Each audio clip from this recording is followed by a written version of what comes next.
My name is Daniel Swärd, and it's a great pleasure to welcome Gerry Larsson, professor in stress in Norway, Right. and professor in leadership here in Sweden. Yeah, with a psychological orientation. Exactly. And what stresses you out?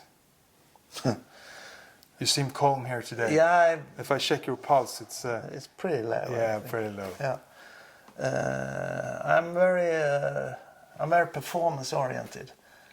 Many say I'm too performance oriented, and if I put pretty high demands on myself, and that can of course create stress. So that's one aspect, and then of course the near and dear ones, my family, my children, my grandchildren. If something happens to them, or that's a stressor. By having some people very close to you, you become more vulnerable, of course. And we spoke before about the cost of caring. Right. When you have people close to you that you care about, it's easier to get a burnout. Yeah. It's easier to get a this kind of depression and sickness. You have a lot of people. You have 10 grandchildren now. Yeah, right. You have a lot of people to care about. Yeah. At the same time, these are the people who gives you strength and gives you a reason to wake up and to persevere anything. And a lot of personal meaning. Yeah. Positive. So how is that balance between the cost of caring and the fruits of caring? I think if you look at the cost of caring as a scientific concept first, it's really restricted to people who, as part of their job, suffer actually after a while by being too committed, too engaged in the individual patient, for instance, or pupil, or a care worker. They easily become the so-called mother or father at the working place, the one everyone turns to if they have problems, which is rewarding in itself. But it can become too much when you leave the person. You can't stop thinking about what is he or she doing now, and you become too much involved in other people's lives. And at a certain point it becomes too much, and you have to pay a price for it. So those who are diagnosed as with burnout, they are very seldom egoistic persons, instrumentally oriented, because they do not have that interpersonal commitment. So that's one thing. The other thing I think you asked about was the rewards and costs of close family members, for instance, or ups and downs in your working life. That balance. Yeah. I mean, it costs you something, but it brings you a lot to the table. Yeah, I think stress research started by looking very much at major life events, major traumatic events, which at least everyone who is 40 years old or older. I'm 39, so I'm... You have 1 year left. But most people over 40, they have at least some experience of personal loss, for instance. Could be parents die, could be a divorce, could be some negative personal experience, illness. But if you look at the research on trauma and what happens over time, you find that there is a huge variation. Most people suffer some kind of trauma, but most people do not end up as psychiatric patients. So that was a little bit of a dead-end street in terms of research. And focus has now changed to look at more at what happens at the everyday level in terms of two things. One is daily uplifts, positive small things which happen on a daily basis. Like getting Gerry to my house. Thanks a lot. Or maybe getting a smile from a grandchild who's just learning to speak, to talk. On the one hand, and on the other hand, small everyday hassles, irritants or sources of worry. And we see that people accumulated hassles, irritants and worries with very little uplifts. That appears to be a road to more a two-step road. Step one is you develop more transient symptoms, physical symptoms, emotional symptoms, cognitive, forget things easily, for instance. And that's step one. And step two is more developed illnesses. But if you can handle the balance between daily hassles and daily uplifts, you're in a better position. And the key here is how you cope with the hassles. If you use more functional coping strategies like problem solving, like seeking social support, like if it's something you cannot change really, then if you just learn to accept it, okay, I cannot change it, I must accept it. If you can find things which give meaning, like grandchildren, if you can find things like going out, your beautiful background here, nature, culture, if you can balance the hassles with meaningful uplifts, you tend to reduce the frequency of symptoms, which in turn reduces the likelihood of enduring illness, stress-related. Some illnesses have nothing to do with stress. They are genetic or something else, but if they are stress-related, there is a potential for... And how are we coping as a society? It's, they say that young people today, they're going to the psychiatric hospitals and want to get drugs if they break up with their girlfriend when they're 17 or so. So we look upon our own struggles in a new way and think it's psychological, fault, so to say.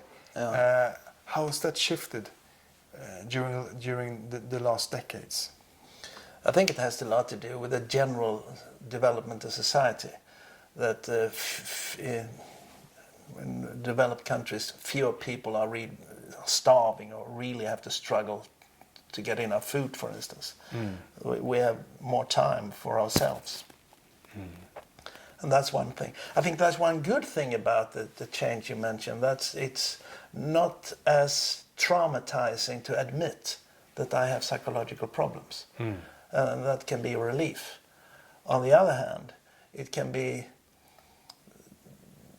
an easy way out to get pills. I have sleeping problems, give me a pill. I have communication problems, I need to calm down, etc. Or I need an uplift. It can be a kind of escape. Society offers more escape routes rather than face it, do something about it. So if you're a young person today, in society, there's a lot of stress factors. You have social media, you have phones, you have everyone wants your notice. And how? What's the 3 best pieces of advice you can give to them in order to cope with stress, to be be the master of your own universe, so to say, for the coming decades in life? I think once again you have to individualize it. Some people are very, very socially oriented, and if they have problems, interpersonal, that causes much more pain in them than, for instance, the introverts, who rather prefer to be on their own.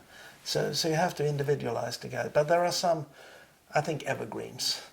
And one is very basic lifestyle orientation, food, exercise, sleep, etc. Do not mess with that. For most people, it is a plus to have some good relationship. It could be just one, but one is better than 0. And then I think a key for many of us is a combination of a reasonable amount of self-control of our daily lives, rather than you decide exactly what I should do, combined with that the things I do, I find them meaningful. I can have perfect control over something which I experience as totally meaningless, and that's not good. No. Or I can do something meaningful, but I have absolutely no control. So it's a combination. So you have some. So professors must have an ideal world there. It's not bad. I enjoy it. Yeah. A lot of self-control and commitment to We see major differences, for instance, between professors on the one hand and leading academics compared to leading business or military, because they have a much higher commitment for the organization. We have a more higher commitment, not narcissistic necessarily, but to our subject area. Yeah. And it doesn't really matter what university brand you have on your chest. It's the subject area. Yeah. So it's a different kind of commitment, but the passion is the same. And is there any other evergreen that you want to bring to the table in order to cope with stress? And I think there are to find ways to evaluate positively silence. in silencium. In silencium. Slow down your breathing. Needn't be super extreme yoga exercises, but it's so a world with so multi-stimuli coming in from all sources, social media, etc. I think the need for a break of that, could be just 10 minutes, is very valuable, to really calm down, sit silent for yourself or walk silent for yourself. Yeah. Without any earphones or nothing, just be with yourself. Be here now. Yeah. And one of your PhD students is researching extreme stress. Yeah. From being in international service, because you're from the military academy here in Sweden. Right. So you focus on leadership and stress. And Yeah. he has done some research from Mali as well. Right. He was a psychology down Yeah, there. yeah. What can you tell us about his PhD project? It looks very detailed on both psychological and physiological stress reactions before the mission, during the mission, after the mission. And the hypothesis was that stress levels would increase during the mission. And the result was just the opposite. Is it like a boxer going into the ring once you heard a gong gong? A little bit, but also before the mission you didn't really know what am I going to face. We had a control group who did not go on a mission, and they stayed more or less on the same level all the time. But for the group who went down to Mali, while they were there, their stress levels were reduced. And I think they had what we talked about just a minute ago, self-control. They were in a very organized framework, a lot of peers, everything logistically was fixed, so to speak. And when they came home again, it became a little bit more uncertain again. But two important things: nothing really severe stressful happened during this mission. They didn't lose 20 guys in a terror act house, nothing like that. There were stressful events, but no very traumatic. That's one thing. And the second is that there is a strong selection before. The weaker ones will never come to these kinds of missions. So they're a stronger part of the population. Because you've done research on the suicide levels as well. Yeah. And seen that it is not an increased level of suicide after a mission, in the Swedish military at least. Now, if you compare those who have been out, and if you go back to the 1960s, I think it's 70 or 80,000. And if you match a control group with mostly young men who did not go on a mission, you find higher suicide rates among those who did not go to missions, and also higher rates of deaths in accidents, which may be suicide. You don't really know.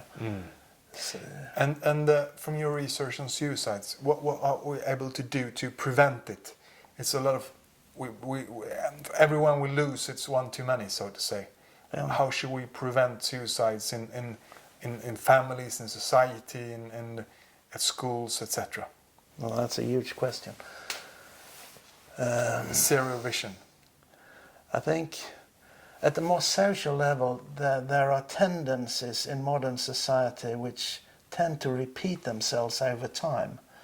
That in the areas of Sweden, for instance, the mid and northern western parts with high unemployment, you have an overrepresentation of male suicides.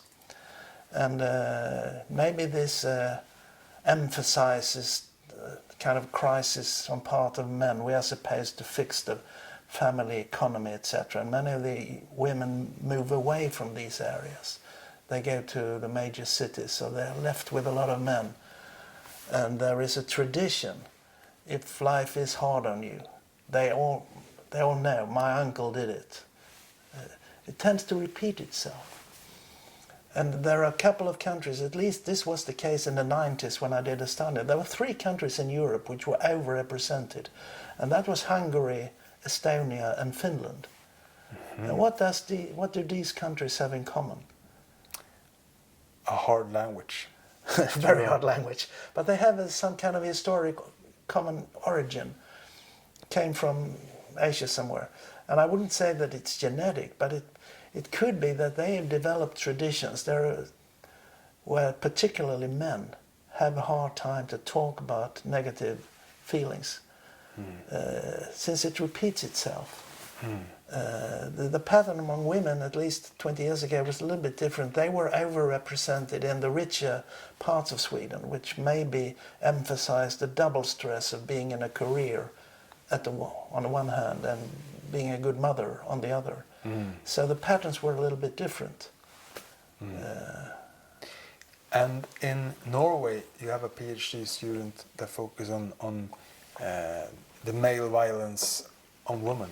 Right. On women. What can you learn from that study in Norway? Well, first, are they more violent in Norway than in Sweden? I wouldn't say that. No. I think it's very much the same. But it's by far the largest group of trauma victims in modern society, women who have experienced sexual violence. What we've learned that if you compare them to the military, who are in a very organized setting with a lot of support, these women are alone. Some have suffered from early young ages, lived in more or less a prison during their upbringing years. And we find it's a long process of getting out of it. We talk about locking in. You lock in your own feelings to yourself, and you lock out the social environment. You isolate yourself. And gradually there are some critical points, and one critical point appears to be when, for the first time, you talk to somebody else who really understands what you're saying. Yeah. Because they've gone to doctors many times because of sleeping problems, pain everywhere, but they've never been asked the follow-up questions. What do you think lies behind this? And when they get that question and start to talk about it, that's a turning point. It's interesting. So getting together in groups.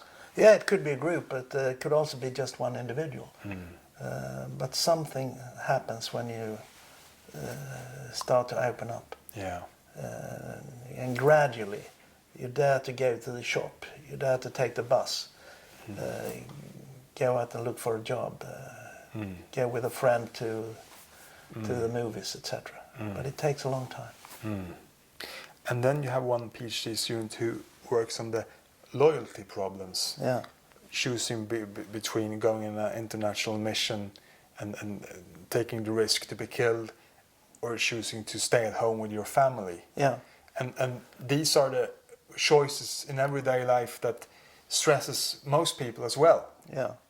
You know, where is it career or is it family, etc. What can we learn from that study?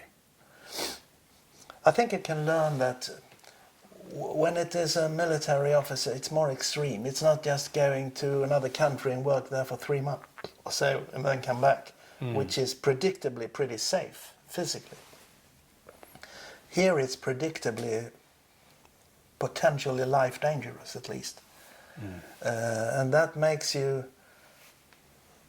I think it creates a momentum to prepare yourself and prepare your family better than for most other people.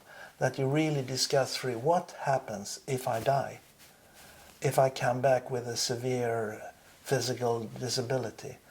That you've talked these things through, depending on how old your children are, if they are school age. tell them as much as possible in a good way. What will daddy or mom do when he or she is out there? Make that kind of preparations. I think most people with ordinary jobs do not put that much emphasis on that. So talk it through. Yeah, talk it through, and also they have to write a testimony. If I die, what will happen?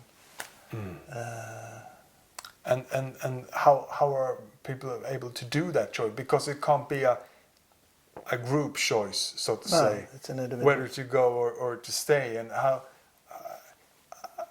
are those formed, those decisions? I think, although it's not a group decision, the group is still very much active, of course. If you have a wife that says, don't go to Mali to search for mines and bombs, and the husband, is spent his life in that field and want to use his power, so to say, for good. How are you? Is it a threat to families that breaks them up, or do happens, they merge them together even closer? It depends on the quality of the relationship at the onset and the psychological stability of the individual. It seems that if you have problems, they will not get better if one party is away. On the contrary. And in many cases, particularly those who have not children, they have met, they formed relationships, maybe moved together, living in the same place, and he goes out, which is most common, and she meets another one when he's away, and that's pretty normal. And they're more or less expecting it, some of them, particularly those in the special forces who go out a lot. Yeah. That when you come back, you have to expect that she has found another one. It's different, of course, if you're more a family man, you have children. And they also have preparation programs for wives, for children. The military arranges that. So that's a different setting. And then you have one PhD student who works on the emotions of leaders, of bosses. Yeah. How it influences decisions in good and bad ways, and transform the leadership. Yeah. There's a lot of stress there, being a leader. Yeah, she studies particularly at higher hierarchical levels. Not only in military, but if you look at the military, it could be generals, colonels, and the stress. Because if you look at organizational rules, doctrines, etc., they're usually totally free from the word emotion. But if you look at real life, what happens, even at the high level, it's full of emotion. And there's a lot of power in emotion. And if you're a good leader, you can use that power, make people walk the extra mile, as they say. And if you're a bad leader, you will get resistance. And the organization can more or less stop because of bad leadership. You're being too bureaucratic, for instance. So it's an art, a kind of Fingerspitzgefühl, as Germans would say, how to motivate people, give them just enough, perfect amount of freedom, etc. And leaders are being put on a lot of pressure, a lot of stress. If you're like a headmaster of a school, you have teachers. You're the leader of them, but they themselves are leaders and don't want to take any commands, and they point their fingers, perhaps. Right. It's like being a headmaster of a university. I interviewed a couple, and they had some problems with some professors. They're individuals, and how are you able to cope with that stress, that you're not loved by everyone, and the decisions you make are affecting some persons in a bad way? Well, I have some personal experience. I was actually a vice president of the Swedish Defence University for 5 years, and during one of those years, the acting president. I think many people cope with it better than I did. I think too much about what will you think after our meeting, if it was an unpopular decision. I think I met colleagues who are better at more or less shrugging it off, because I think you need to shrug it off. If you focus too much, I think you have to pay the price of cost of caring if you think too much about it. And you cannot be kind to everybody. Some decisions are just necessary but unpopular. You need the courage to make them. And is that like you're born with a thick skin, or is that a mindset? Because I mean, you meet a lot of different people. And I think it's partly, and I think it's partly something you learn through experience. But I think some of the really, really good ones, they can balance this and still signal a lot of personal warmth. But without going to excess with it. I think if you have a lot of need for confirmation all the time, you become a weak leader. But if you distance yourself too much, keeping all emotions out, you never reach people. So it's a balance.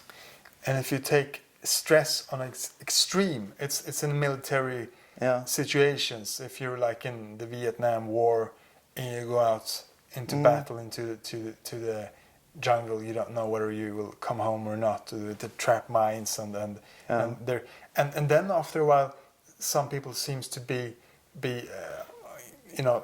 obsessed. They're being addicted by it. They can't live without it. No. How is that? Does it break some people and make some people into stress addicts? Some become addicts. They get a lot of adrenaline by fixing things. It was very difficult, but I survived. And if you survive the second time, the third time, the fourth time, some almost get a feeling of I'm invincible. But there is a crucial point. It was very well studied already during the Second World War, during the airplane cruise. They started in England, flew over the English Channel to bomb Germany. And they actually measured a physical stress response and lost, one of the best studies, they lost 1 kilo of sweat from starting in England to the point where they crossed the English Channel because they were approaching Germany. And if you had, for instance, your job was to do 40 such, and if you had survived 36, when you entered the 37th, there would be 3 left. Then the stress level goes up again. So it seems that the first ones, then you were very, very stressed. Then you came in an intermediate period. Okay, if I die, I die. But then when it's almost done, the stress level goes up again. Only 2 left. And if you're an everyday person or a student and you live a healthy and quite good life, how are you able to prepare for stressful situations? If you lose your job, if someone that you love becomes sick or something, how are you able to build that immune system to withstand stressful situations in the future?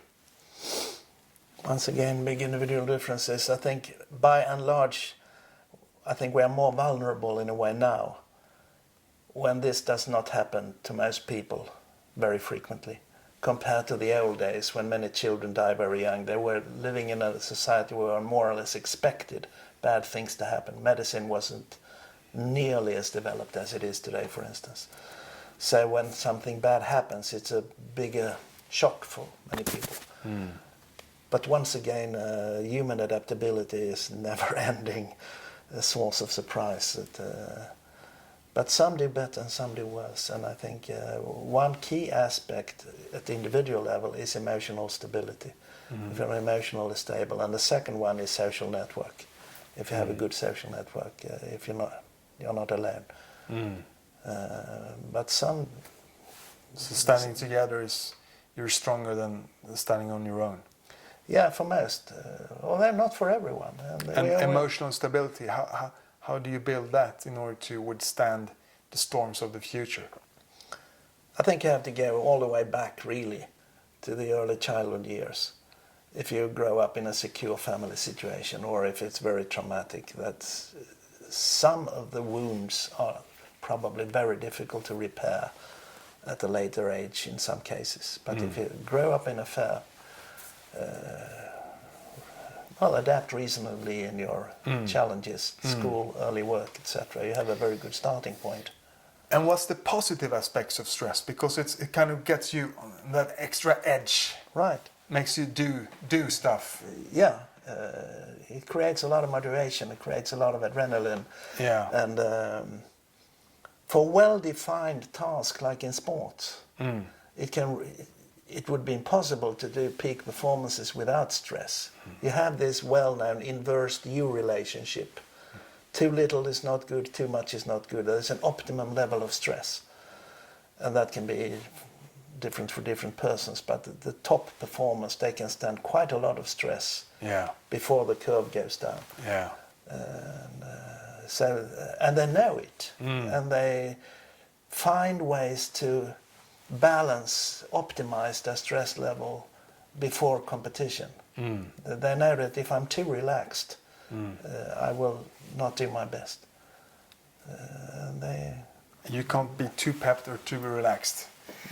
Lagom, as you say in Sweden. Gerry, the best of luck for the future and the right amount of stress in your life. Thanks a lot. Thanks for having me here. Thanks a lot.